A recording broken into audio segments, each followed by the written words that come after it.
Jadi KPK tidak lepas dari pengaruh kekuasaan. Iya dong. Dan kekuasaan itu menurut Anda masih dipegang oleh Pak Jokowi? Nah, itu kita harus jawab ya. Pertama, saya ingin mengatakan KPK lemah sejak 2019 akhir. Pada masa pemerintahan Jokowi akhir dan di awal.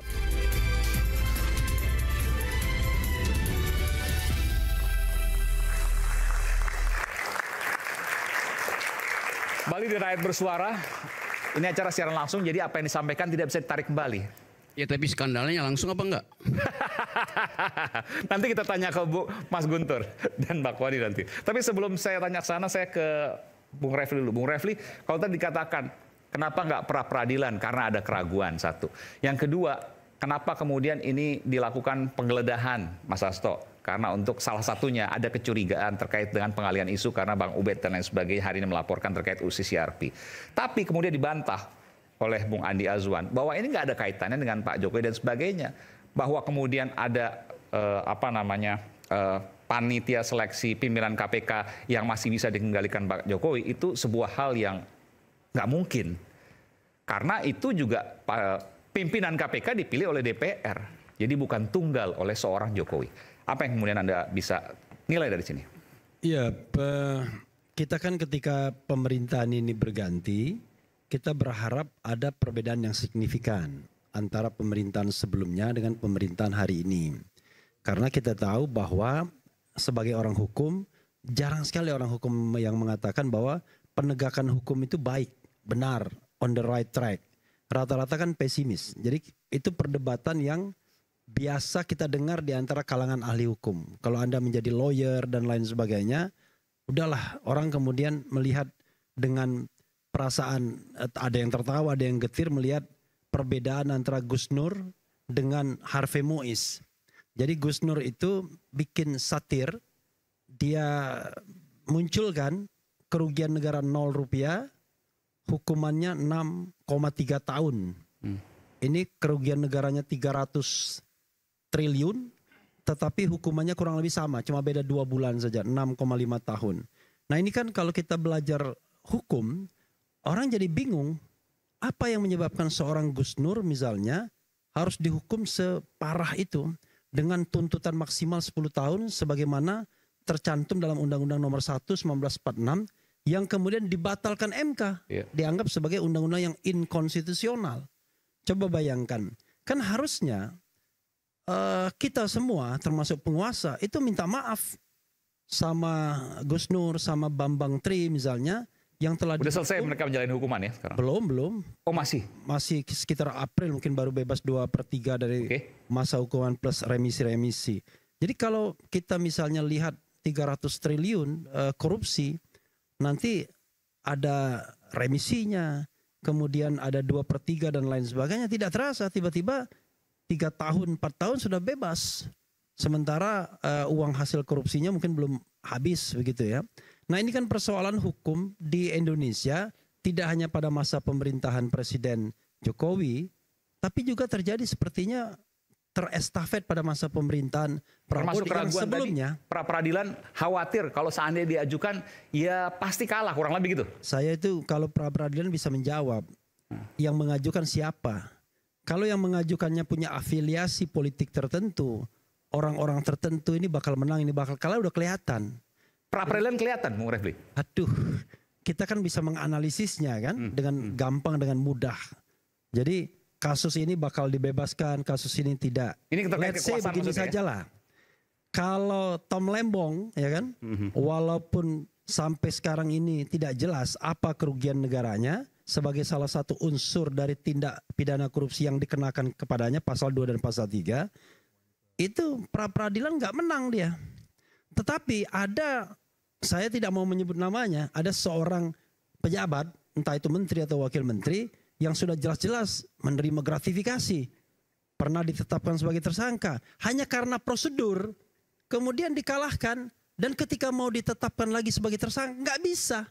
Karena dia punya afiliasi cantolan yang kuat di politik. Ini wamen maksudnya kan? Itu persoalannya, ya kan? Saya bilang menua bukan wamen ya. Gitu. Nah, soalnya itu junior saya sih di kampus soalnya. Oh UGM juga berarti. Nanti dibilang senior cemburu kan, susah juga kan. Padahal saya mau mengemukakan Dan sama-sama profesor, Anda mengatakan. Saya bukan profesor, saya provokator. Jadi kita mau mengatakan bahwa banyak hal yang memang tidak kompatibel ya. Kita baru bicara tentang kompatibilitas, bukan hanya soal adil saja. Jadi dari hal yang ini saja kok ibarat perahu atau apa tuh jomplang sekali.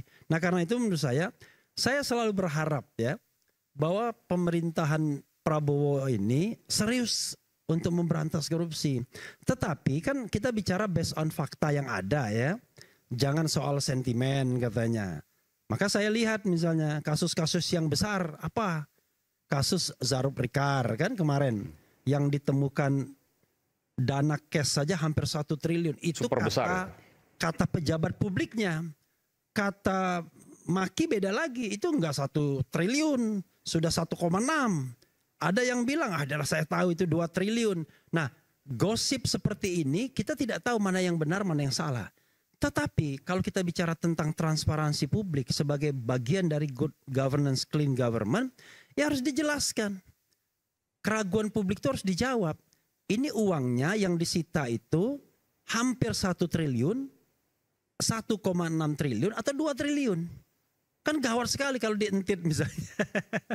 Jadi misalnya nah jangan-jangan itu modus yang juga terjadi di banyak penggeledahan dan lain sebagainya yang menemukan uang-uang cash. Termasuk juga kasus-kasus narkoba misalnya. Di mana kasus narkoba bisa diambil dan ada seorang jenderal yang baru saja dimutasikan ke Jawa Timur tiba-tiba tukang jual narkoba, bayangkan. Ya kan? Ada kan seperti itu. Nah, hal seperti ini kemudian menjadi keprihatinan kita sejak lama, tetapi menurut saya Prabowo belum memiliki formula untuk memberantas ini. Karena barangkali ya, pembantu-pembantunya part of problem, bukan part of solution. Di situ ada Yusril ya. Yusril juga seorang pengacara, ya kan? Kemudian ada Otto Hasibuan juga seorang pengacara, kan begitu.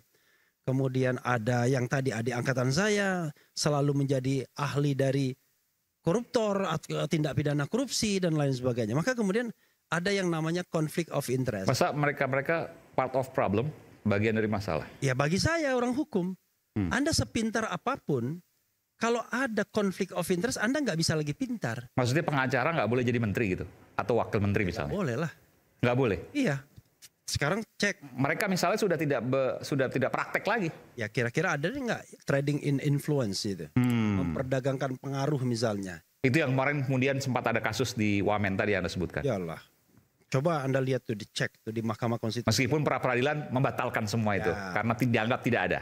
Bukan tidak ada, itu prosedur. Kan prosedur bisa diperbaiki. Substansinya kan belum diuji dalam pra peradilan. Tetapi kenapa tidak ada keberanian untuk menetapkan sebagai tersangka? Padahal barang sudah jelas. Nah Hasto ini barang entah jelas entah enggak, tapi yang jelas sudah 4 tahun yang lalu mengambang kan. 5 tahun bahkan, karena 2020 Januari dan sekarang Januari lagi. Sementara ini barang yang sudah jelas. Hanya dikatakan soal prosedur, tapi keberanian untuk menetapkan sebagai tersangka lagi tidak ada. Kan kita bicara mengenai hal-hal yang di publik itu sudah diketahui. Cuman begini, barangkali satu punya cantolan kekuasaan yang hari ini sedang berkuasa. Di inner circle kekuasaan. Satu, awalnya di inner circle tapi sekarang sudah keluar. Pertanyaan saya singkat. Gus Romli tadi mengatakan, ya ternyata Ubedillah Badrun benar ya. Pertanyaan singkat. Sering kritik. Jadi KPK tidak lepas dari pengaruh kekuasaan. Iya dong. Dan kekuasaan itu menurut Anda masih dipegang oleh Pak Jokowi? Nah itu kita harus jawab ya. Pertama saya ingin mengatakan KPK lemah sejak 2019 akhir. Pada masa pemerintahan Jokowi akhir dan di awal. Ya, jadi periode kedua pemerintahan Jokowi. Dan kemudian apakah kemudian hukum masih dipengaruhi katakanlah oleh kartel-kartel hukum yang bergentayangan? Saya mengatakan masih. Jadi walaupun sudah ada peralihan kekuasaan dari Jokowi kepada Prabowo, tidak serta-merta wajah hukum menjadi menggairahkan, menjadi cerah. Saya belum melihat hal tersebut dalam konteks Hasto. Misalnya kalau tadi kan Gus Romli bicara mengenai isu Tempo dan lain sebagainya. saya entah seseorang tiba-tiba dengan baik mengatakan, memperdengarkan suara Hasto sendiri yang mengatakan diincar karena Jokowi ada orang yang mau bernegosiasi agar jangan sampai dia dipecat. Tapi bentar, tadi kan disampaikan oleh Bung Ade Asman, gimana cara mempengaruhinya? Orang udah nggak berkuasa, nggak menjabat, pansel aja juga dipilih oleh DPR, logikanya gimana untuk ini logika Aiman ini seperti logika nyari anak kecil aja, nyari kalau A ke B, B ke C. Ya kan? Ini kan saya mengutip dari Bung Andi. Sekarang ini biar terang benderang. Kalau Prof, biar terang benderang, Prof. Ya, kalau Anda hutang ya kan, hutangnya besar, pemilu misalnya. Ini baru sebulan kekuasaan yang dinikmati oleh Prabowo akibat investasi yang besar dari Jokowi. Kan itu aja, frankly speakingnya kan. Investasi Jokowi besar sekali untuk memenangkan Prabowo. Termasuk juga menaruh anaknya di situ. Ya kan. Lalu sekarang kekuasaan itu baru dinikmati selama 100 hari kurang. Jadi menurut saya untuk renggang itu ya nantilah. Tunggulah kira-kira 6 bulan ke depan atau 1 tahun ke depan. Nah nanti akan kita lihat. Itu harapan Bung Refli, kan belum tentu juga. Apakah kekuasaan Jokowi masih kuat ataukah Prabowo yang kemudian variabelnya makin menguat dan kemudian kita lupa sama Jokowi. Ya kan? Dan lupa juga kalau bahwa ada wakil presiden yang namanya Fufu Fafa. Bung Andi, Anda mau membantah itu? Jadi itu seperti logika anak kecil. Itu tadi kok saya kutip ya. Jadi kita kayak main Squid Game. Oke, lagi trending Jadi, itu. Kan sudah jelaskan, jelas itu tidak ada lah campur tangan dari Jokowi untuk masalah itu. Kan sudah selesai. Karena apa? Logikanya nggak masuk. Logikanya nggak masuk. Masalah pansel itu kan sudah jelas. DPR RI kok. Yang menentukan itu si A, si B, si C. Utang budi ke Pak Prabowo, terus kemudian kekuasaan membantu Pak Jokowi. Ini, kalau kita bicara AFET, ya, terlepas bahwa itu adalah partai-partai politik yang mendukung beliau, ya kan? Beliau kan nggak punya partai politik. Kalau bicara PDIP kan berbeda. Di mana dia itunya kan? Bahwa dia itu adalah utang budi misalnya. Enggak. Tapi punya visi yang sama untuk negara ini. Itu kuncinya sih di situ. Pengen negara ini maju, ya. Estafet itu jalan sampai 2045 itu Indonesia masih tercapai. Oke, saya ke Mas Yudi. Kalau tadi logikanya gimana? Satu sprint untuk kasus Mas Hasto misalnya, tapi ada yang misalnya pra-peradilan udah kalah, nggak diproses lagi. Lalu kemudian ada pelaporan banyak tidak diproses. Dan itu semua terkait dengan kekuasaan, kecurigaannya. Silakan. Ya, itulah yang menjadi kritik kita ya kepada KPK, bahwa adanya perbedaan perlakuan terhadap suatu kasus itu yang tentu akan menjadi senjata untuk mengkritik KPK. Padahal harusnya semua diperlakukan sama. Tadi, tapi itu pengaruh kekuasaan atau apa itu? Nah, kalau saya nggak ngelihat kekuasaan ya, saya ngelihat bahwa kenapa ini nggak dijalankan. Tadi yang disampaikan oleh Prof. Refli. Jadi bukan karena kekuasaan. Bukan hanya satu pra-peradilan loh, Prof. Ada 2, Prof. 1 peradilan malah 3 tersangka, ya kan? Jadi 2 pra-peradilan, KPK kalah. Biasanya waktu di zaman saya begitu kalah, secepatnya kita melakukan ekspos, ya kan? Naikkan kembali. Iya kan? Kenaikan ini kan kenapa enggak? Ya, seperti kasus Setia Novanto dulu ya. Iya, Prof. Itu saya juga terlibat di situ, Prof. Jadi, sampai nggak tidur gitu kan. Jadi, Prof, benar. Jadi ketika sekarang ini pimpinan sudah berganti, udah berapa bulan? Mungkin penyidiknya udah menangani kasus yang lain. Jangan-jangan udah dilupakan 2 kasus itu yang kalah. Ini kan menarik. Makanya sekarang benar kita ingatkan kembali, masih ada 2 loh. Ya, yang pertama terkait Gubernur Kalsel, yang kedua terkait dulu mantan Wamenkumham. Ya kan? Iya, jadi 2 itu nih mau diapain nih kasus? Formilnya emang dia kalah, prosesnya benar seperti dikatakan oleh Prof. Rafli ya. Tetapi material masih ada loh di KPK, alat bukti masih ada, barang buktinya seperti apa? Tapi Anda membantah bahwa itu semua dilakukan bukan terkait kekuasaan, nggak ada kaitan kekuasaan sama sekali? Nah, kalau misalnya dicocok logi ya ada gitu ya. Tapi nanti saya katakan buktinya susah atau gimana? Ini harusnya segera dinaikkan. Makanya nih, saya sepakat bahwa ketika Pak Hasto ya dijadikan tersangka pertama oleh pimpinan yang baru ini. Pimpinan baru ini kan berarti sudah menaikkan standar tinggi. Saya berani menaikkan kasus sekjen partai. Terbesar lagi.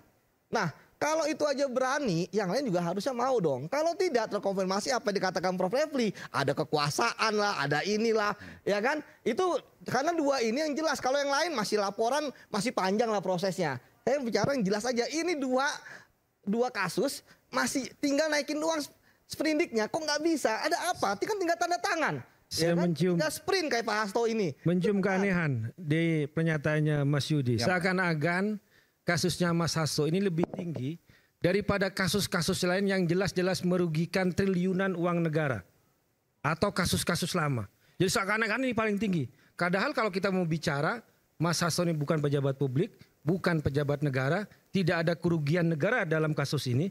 Seharusnya kalau orang yang waras, yang diprioritaskan adalah kasus-kasus besar yang jelas-jelas merugikan keuangan negara, karena disitulah fungsi KPK diciptakan. Bukan sebagai alat politik, sekjen partai adalah target utama. Ini saya lihat keanehan.